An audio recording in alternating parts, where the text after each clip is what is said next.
नमस्कार फ्रेंड्स, मैं रचना शुक्ला अपने चैनल एस्ट्रोलॉजर पामिस्ट रचना शुक्ला में आप सभी का बहुत बहुत स्वागत करती हूँ। फ्रेंड्स, आज हम एक फीमेल हॉरोस्कोप एनालिसिस करेंगे और इसमें देखेंगे कि सेकंड मैरिज कहाँ से देखी जाती है, कैसी रहेगी, फर्स्ट मैरिज क्यों टूटी, ये कैसे देखा जाता है, सेकंड मैरिज कैसी रहेगी, क्या उसे कैसे देखा जाता है, एंड ओवरऑल इनका प्रेडिक्शन। क्योंकि ये प्रेडिक्शन मुझसे डायरेक्ट नहीं ले पा रही थी, इनके भैया ने मुझसे पूछा था, तो मैंने कहा मैं आपको वीडियो बना के दे देती हूँ ताकि वो भी देख सकेंगी। तो चलिए स्टार्ट करते हैं। सबसे पहले आता है लगन फर्स्ट हाउस आपका असेंडेंट। ठीक है, first house ascendant, it mean आप स्वयं, आप कौन हैं। ठीक है, आपका रंग रूप, आपका स्वभाव, ये 11 नंबर से शुरू होता है। 11 नंबर एक ऐसे आदमी का जो एक मटका लिए हुए है और उसमें पानी गिर रहा है। तो इट मीन इसका एक सिम्टम्स तो ये आता है कि ऐसा व्यक्ति जो लोगों की हेल्प करना चाहता हो। ठीक है, हेल्पिंग काइंड ऑफ पर्सन, क्योंकि पानी गिर रहा है, वो किसी की मदद कर रहा है ना। पानी गिर रहा है मटके से, किसी को पानी पिला सकता है। अपने अंदर जो भी है वो उड़ेल दे रहा है, जो भी है उसके अंदर में, जो भी उसका भाव है या जो भी उसके क्वालिटी है या जो भी वो किसी के लिए कर सकता है, वो सब चीज़ उड़ाल देगा। वो अपने पेट में कुछ नहीं रखेगा, सब चीज़ वो बाहर निकालना चाहता है। दूसरा ये कि लोगों को लगेगा कि वो तो बिल्कुल फुलफिलमेंट प्रोसेस में दिखेगा आपको, कि वो संपूर्ण है, उसको किसी चीज़ की कोई तकलीफ़ नहीं है। पर क्योंकि मटका के अंदर आप झांक के देखते हैं, मटका मतलब एक पॉट, घड़ा, तो वो अंदर से खाली होता है, क्योंकि पानी तो गिर रहा है, तो अंदर से ये व्यक्ति जो भी रहेगा खाली रहेगा। बड़ा सूनापन, अकेलापन, निराशा, इसके हाथ में कुछ भी नहीं रहे। ठीक है, पर बाहर से देखने के लिए लगेगा कि सब चीज़ इसके हाथ के कंट्रोल में है, ये ब्लेस्ड है, पर वो अंदर से उसे पता रहेगा कि वो कितना ब्लेस्ड है। ऐसा इनका स्वभाव रहता है। 11 नंबर जिसके ओनर शनिदेव बनते हैं, शनिदेव बनते हैं, तो ये शनिदेव उच्च के होके बैठे हुए हैं। सूर्य के प्रभाव से अस्त जरूर हैं, सूर्य के प्रभाव से अस्त हैं, पर ये भाग्य नवम हाउस में बैठे ना। ये फर्स्ट हाउस हुआ, तो ये सेकंड, ये थर्ड, ये फोर्थ, फिफ्थ, सिक्स, 7, 8 ऐसे करके 12 हाउसेस तक आता है। पिछले वीडियो में पूरी इन्फॉर्मेशन दी गई है, आप पिछले वीडियो को भी कंसीडर कर लीजिएगा अगर आप लोग नए हैं, पूछते हैं मुझसे।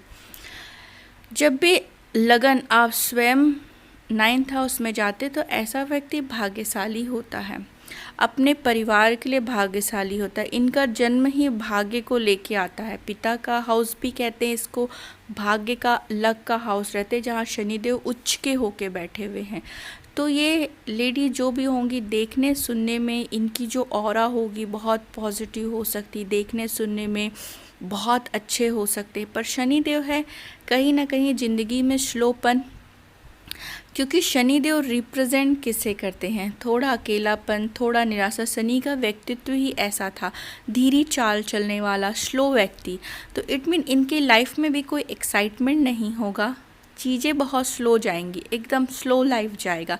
शनिदेव के अपने व्यक्तित्व को देखेंगे, उनकी marital situation and all this thing, तो वो बड़ा स्लोपन, अकेलापन, निराशापन, तो ये ऐसा ही अपनी ज़िंदगी में देख सकते हैं। यहाँ पर शनि बहुत अच्छा है, तो यहाँ पर शनि को उच्च करना पड़ेगा। जैसे ये शनि की स्पीड बढ़ेगी, इनके जीवन में कलरफुल रंग भरने लग जाएंगे, इनकी ज़िंदगी स्पीड पकड़ेगी। अभी बहुत स्लो चल रही है, अभी मालगाड़ी जैसा चल रही है इनकी ज़िंदगी। अब ये ज़्यादा अच्छे से बताएंगे, जो मुझे दिख रहा है वो मैं बता रही हूँ। तो यहाँ पर दूसरा इनका जो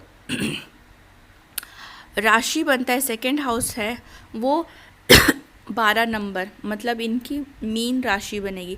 तो अभी भी ये 7.5 के प्रभाव में है, दूसरा आगे भी रहेंगे। तो इनके 7.5 का प्रभाव 7.5 साल ना रह के इनकी 7.5 का प्रभाव 10 साल, और 10 साल से भी आगे इनके 7.5 का प्रभाव इनको रहेगा। मतलब जो स्लोपन, जो निराशा, अकेलापन, तकलीफ, जो स्पीड ब्रेकर है, जो पीड़ा के कारक है शनिदेव, वो थोड़ी सी इनकी ज़्यादा रहेगी एज नॉर्मल, क्योंकि मैं लगन से भी 7.5 को प्रेडिक्ट करूँगी और राशि के हिसाब से।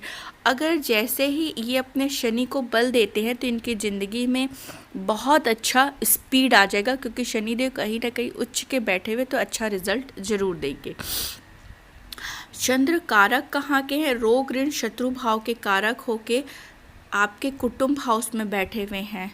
ठीक, रोग ऋण कुटुंब हाउस के बैठ के कारक कुटुंब में, कुटुंब मतलब आपके परिवार में पीड़ा का कारक परिवार बनेगा, धन की इनकम थोड़ी कम बनेगी।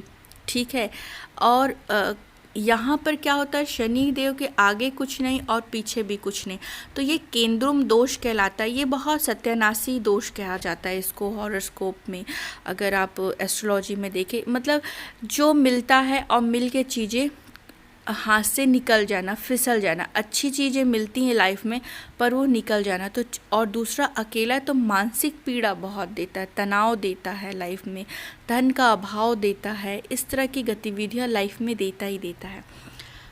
थर्ड हाउस छोटे भाई बहन का घर, पराक्रम का घर, इनके सेल्फ हाउस भी कह सकते हैं कि इनका एफर्ट लेवल कैसा रहेगा। मंगल बनते हैं और मंगल यहाँ इनके 11वें हाउस में बैठे हुए आगे प्रेडिक्ट करेंगे। फोर्थ हाउस जो कि सुख का घर होता है, अपने घर का सुख, माँ का सुख, प्लेजर।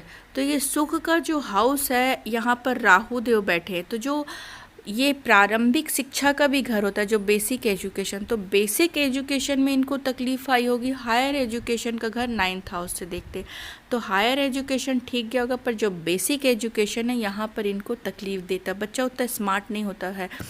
दूसरा जो सुख मिलना चाहिए ज़िंदगी में, वो सुख का अभाव रहता है। ये आपका 4th और ये आपका 10th। तो कहीं ना कहीं इनको लगता है कि आपके माँ का घर, तो माँ के सुख में कमी, या माँ को जीवन में बड़ा तकलीफ, या जो भी घटना घट रही है उसको ऐसा लगेगा ऐसे व्यक्ति को कि मेरे लिए मेरे माँ का जो प्रभाव है या मेरे लिए कम करती हैं, अदर भाई बहनों के लिए उनका प्रभाव या करने का है वो ज़्यादा होता है। मेरे लिए उन्होंने गलत किया, मेरे लिए ये किया, इनके मन में भाव पैदा होगा कि माँ ने उतना नहीं किया जितना मेरे लिए कर सकती थी। इस तरह का भाव इनके अंदर ज़रूर होगा। ठीक है, सुख में कमी हो जाती, लग्जरी में कमी हो जाती ऐसे व्यक्ति के।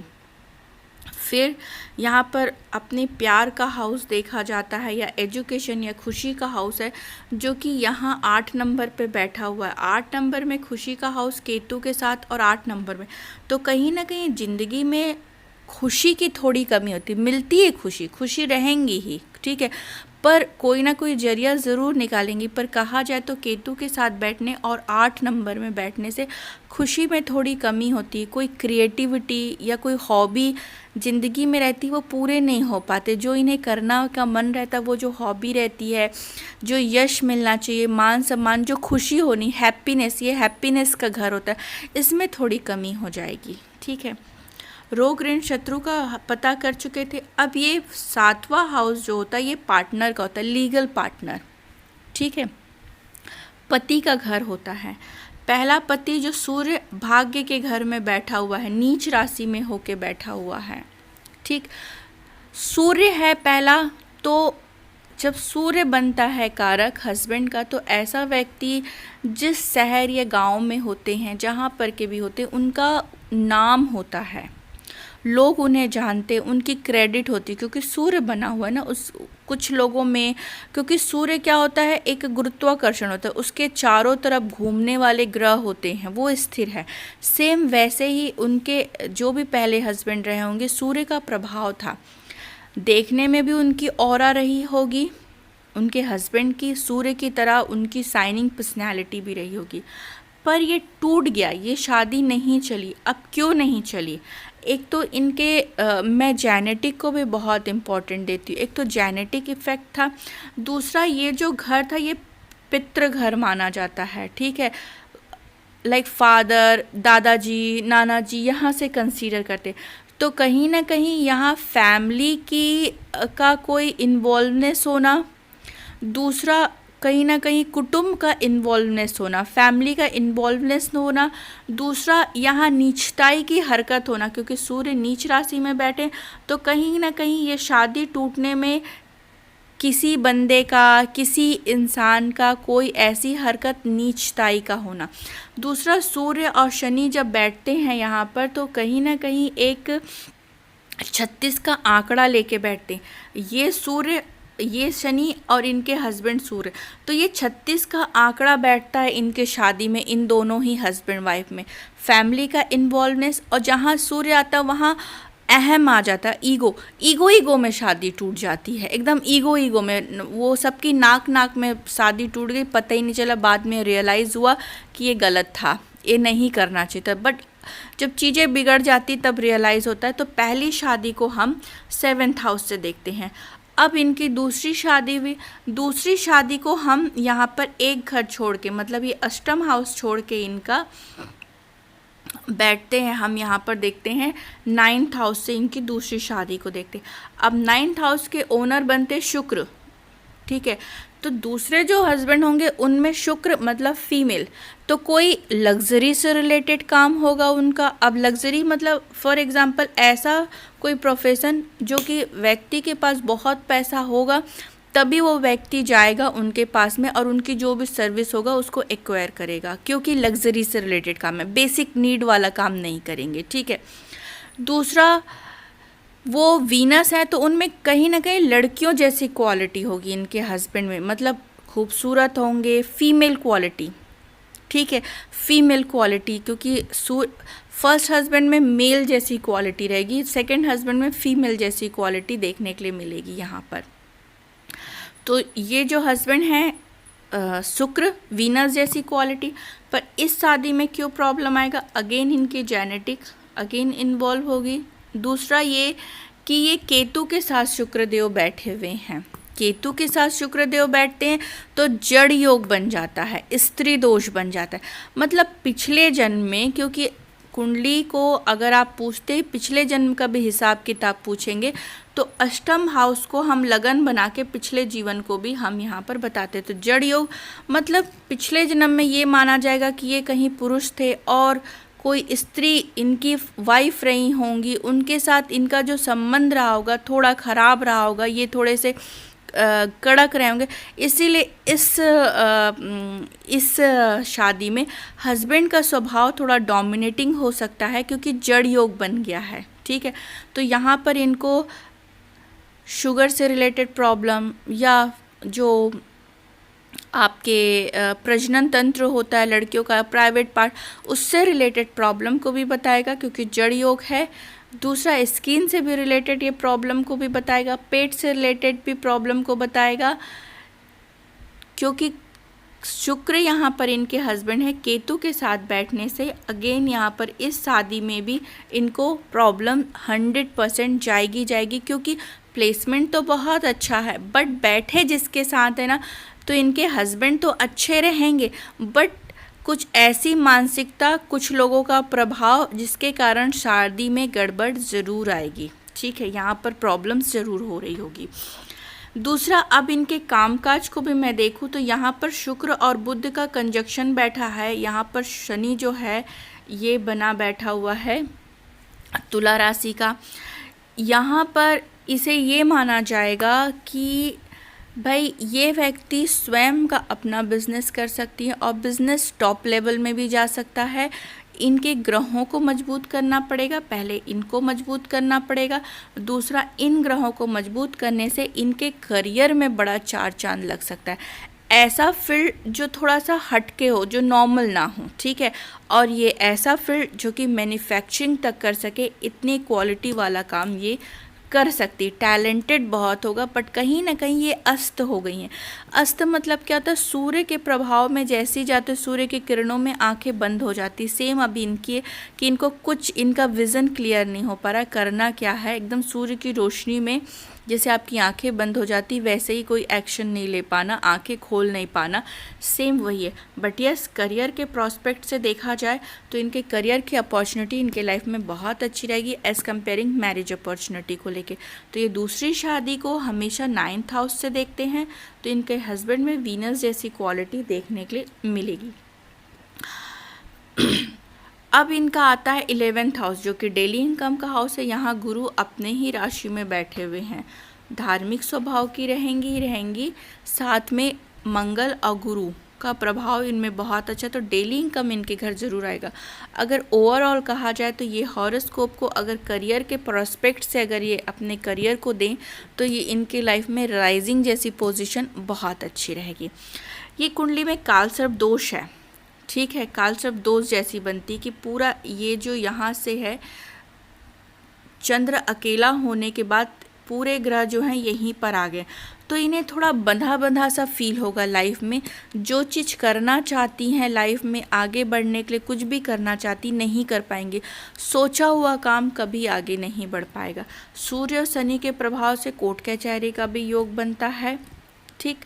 दूसरा, जो भी मन में है वो एग्जीक्यूशन में इनको बहुत ज़्यादा दिक्कत होगी। अब इनकी महादशा और आने वाला समय कैसे है ये हम चेक कर लेते हैं।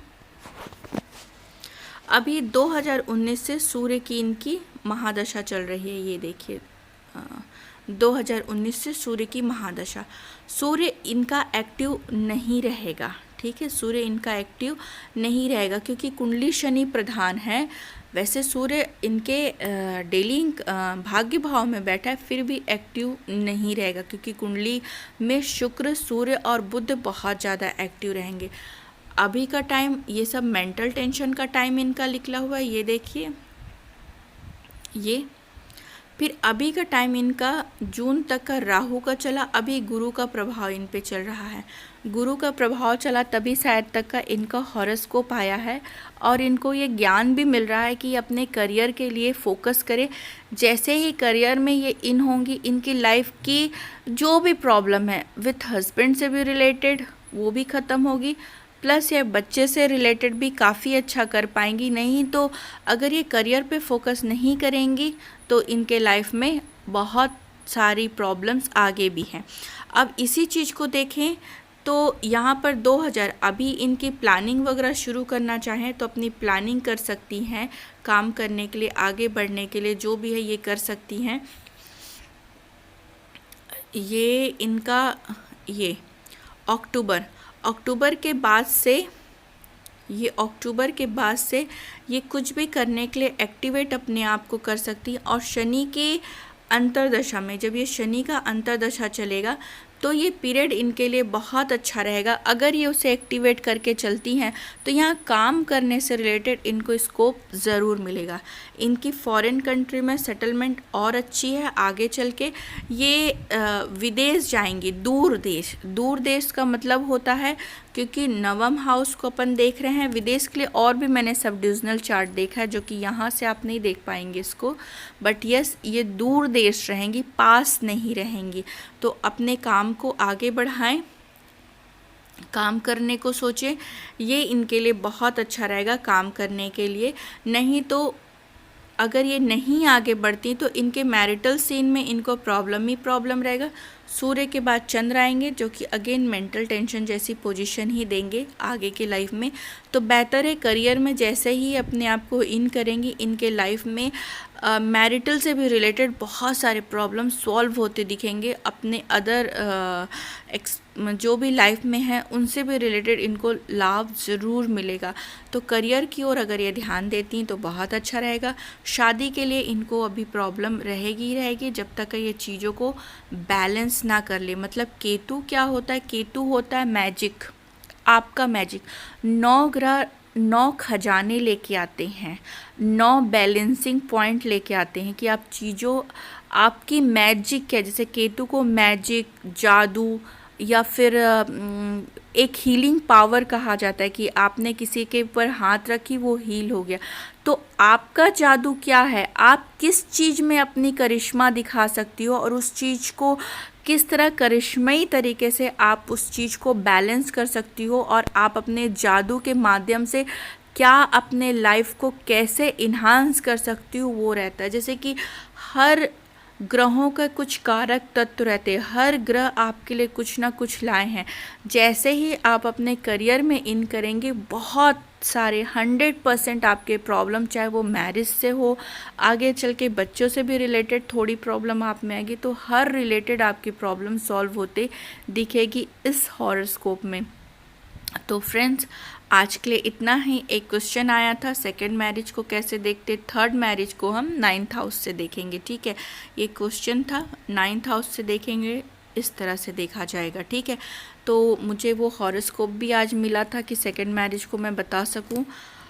इनकी कुंडली हॉरोस्कोप, इनके जीवन चेंज हो सकती है, नो डाउट। बहुत मेहनत करनी पड़ेगी अपने ऊपर, ऑफ कोर्स ज़िंदगी 100% ठीक हो जाएगी, पटरी पे आ जाएगी, ठीक है।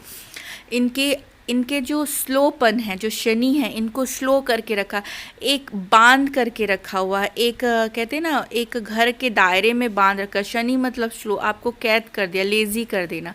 वहाँ से जब तक आप बाहर नहीं निकलेंगी तब तक आप अपने जीवन में किसी भी एस्पेक्ट से खुश नहीं हो पाएंगी। तो ये था आपका प्रेडिक्शन। सेकंड हाउस कहाँ से देखा जाता है, सेकंड हाउस क्वेश्चन था। 9th हाउस से वो लॉर्ड कहाँ बैठा है, किसके साथ बैठा है, किसका एस्पेक्ट है, ये सबसे उसका प्रेडिक्शन किया जा सकता है। आज के लिए इतना ही। वीडियो पूरा देखने के लिए thank you so much. God bless you all. मैं अपने फेसबुक में भी लाइव आती हूँ। लाइव के माध्यम से आप मुझसे फ्री में क्वेश्चन पूछ सकते हैं। बस आपको चैनल को सब्सक्राइब करना होगा, बेल आइकन को प्रेस करना होगा। कमेंट करके बताइए वीडियो कैसा लगा। लाइव के लिए भी आप कमेंट करिए, हो सका तो आपको ज़रूर इन्फॉर्म भी किया जाएगा लाइव आने से पहले भी। तो आप कमेंट करिए कि लाइव में आप मुझसे पूछना चाहते हो, ऑफ कोर्स आपको बताया भी जाएगा। अगर आप कभी भूल भी रहे हो तो भी बताया जाएगा। मेरे सहयोगी हैं, वो आपको ज़रूर इन्फॉर्म करेंगे। कई लोग मैसेज करते व्हाट्सएप में बात करने के लिए, व्हाट्सएप मैं नहीं चलाती हूँ, तो ये ध्यान रखिएगा। दूसरा ये कि वीडियो को ज़्यादा से ज़्यादा शेयर करिएगा। इतने मेहनत से मैं बनाती हूँ, तो आपका सहयोग मेरे लिए बहुत इम्पोर्टेंट है।